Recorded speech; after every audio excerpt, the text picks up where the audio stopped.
கர்த்தருக்கு ஸ்தோத்திரம். கர்த்தராகிய இயேசு கிறிஸ்துவின் இன்ப நாமத்தில் இனிய வாழ்த்துக்கள். இன்றைய தியானத்திற்காக ஜெபித்த பொழுது தேவன் தந்த வசனம் மார்க் எழுதின சுவிசேஷம் 9ஆம் அதிகாரம் 23ஆம் வசனம். இயேசு அவனை நோக்கி, நீ விசுவாசிக்க கூடுமானால் ஆகும், விசுவாசிக்கிறவனுக்கு எல்லாம் கூடும் என்றார். நம்முடைய கர்த்தராகிய இயேசு கிறிஸ்து தன்னுடைய பிள்ளைகளுக்கு எல்லாவற்றையும் செய்கிறவர். எல்லாவற்றையும் செய்ய அவராலே முடியும். அவர் சர்வ வல்லமையுள்ள தேவன். இயேசு கிறிஸ்து உலகத்திலே மனித ரூபமாக இருந்த நாட்களிலே ஒரு நாள் ஒரு மனிதன் தன் மகனை இயேசுவினிடத்தில் கொண்டு வந்து, இவன் இடத்தில் இருக்கிற இந்த ஊமையான ஆவி இவனை விட்டு போகவே மாட்டேங்குது என்று சொன்னார். மட்டுமல்ல, சீஷர்களும் அந்த ஆவியை அதட்ட முடியவில்லை என்று சொன்னான். அப்பொழுது இயேசு சீஷர்களை பார்த்து, அவர்களுடைய அவிசுவாசத்தை பார்த்து, விசுவாசம் இல்லாத சந்ததியே, எதுவரைக்கும் நான் உங்களோடு இருப்பேன், எதுவரைக்கும் உங்களிடத்தில் பொறுமையாயிருப்பேன் என்று அங்கே சொல்லுகிறதை பார்த்து, நம்முடைய அவிசுவாசம் இயேசு கிறிஸ்துவுக்கு பிடிக்காது.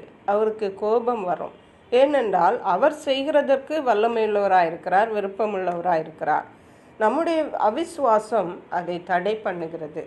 அப்பொழுது இயேசு அந்த மகனை என்னிடத்தில் கொண்டு வாருங்கள் என்று சொல்லி, அந்த தகப்பன் அந்த மகனை இயேசுவிடத்தில் கொண்டு வந்த பொழுது இயேசுவை பார்த்து அந்த தகப்பன், ஆண்டவரே, நீர் ஏதாவது எங்களுக்கு செய்யக்கூடுமானால் எங்கள் மேல் மனதிறங்கி எங்களுக்கு உதவி செய்யும் என்று சொன்னார். நீர் செய்யக்கூடுமானால் மனதிறங்கி எங்களுக்கு செய்யும் என்று. இதை கேட்டவுடனே இயேசு அந்த தகப்பனை பார்த்து சொன்னார், நீ விசுவாசிக்க கூடுமானால் ஆகும், விசுவாசிக்கிறவனுக்கு எல்லாம் கூடும் என்றார். ஹல்லேலூயா. நம்முடைய விசுவாசம்தான் அங்கே தேவைப்படுகிறது. விசுவாசிப்போமானால் எல்லாம் ஆகும்.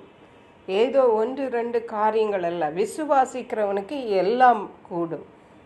இன்னும் அதை திருப்பி சொன்னால், விசுவாசிக்கிறவனால கூடாத காரியம் ஒன்றுமில்லை. ஹல்லேலூயா. அப்பொழுது அந்த பிள்ளையின் தகப்பன் தன்னுடைய உண்மை நிலைமையை ஒத்துக்கொண்டு இயேசுவை பார்த்து சொன்னார், ஆண்டவரே, என் அவிசுவாசம் நீங்கும்படி உதவி செய்யும் என்று கண்ணீரோடு சத்தமிட்டான். நான் விசுவாசிக்கிறேன் ஆண்டவரே, என் அவிசுவாசம் என்னை விட்டு நீங்கும்படி செய்யும் என்று.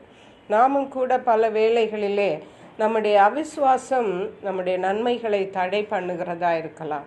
ஆகவே நாம் சோர்ந்து போகக்கூடாது. இந்த தகப்பனை போல நம்மை தாழ்த்தி உண்மை நிலையை தேவனிடத்திலே சொல்லி, என்னுடைய அவிசுவாசம் நீங்கும்படி செய்யும், நான் விசுவாசிக்கிறேன் ஆண்டவரே என்று நாம் வேண்டிக் கொள்ளும்போது, ஜெபிக்கும் பொழுது நிச்சயமாகவே அந்த காரியத்திலே தேவன் நமக்கு அற்புதம் செய்வார். அப்பொழுது இயேசு அந்த ஊமையான ஆவியைக்கு கட்டளையிட்டு அந்த மகனை விட்டு அது போகும்படி செய்தார். அப்பொழுது சீஷர்கள், எங்களாலே ஏன் துரத்தக்கூடாமற் போயிட்டு என்று இயேசுவிடத்தில் தனியாக கேட்டபொழுது இயேசு சொன்னார், இவ்வகை பிசாசு ஜபத்தினாலும் உபவாசத்தினாலுமே இன்றி மற்ற விதத்தினாலும் புறப்பட்டு போகாது என்று. சில வேளைகளிலே நாம் தேவனிடத்திலிருந்து அற்புதங்களையும் அதிசயங்களையும் பெற்றுக்கொள்வதற்கு, விடுதலைகளை பெற்றுக்கொள்வதற்கு ஜபங்களும் உபவாசங்களும் தேவைப்படும். அந்த இடங்களிலே, அந்த நேரங்களிலே நாம் உபவாசிக்கும் பொழுது, ஜெபிக்கும் பொழுது கர்த்தர் அற்புதம் செய்வார், நிச்சயம் செய்வார். நம்முடைய விசுவாசத்தையும் வர்த்திக்க பண்ணுவார். கர்த்தர் தாம் இந்த வார்த்தைகளை ஆசீர்வதிப்பாராக. ஜெபிப்போம். எங்களை கிருபையா நேசித்து பாதுகாத்து வழி நடத்துகிற எங்கள் அன்பின் தகப்பனே, ஆசீர்வதிக்கப்பட்ட இந்த நல்ல நாளுக்காக நன்றி.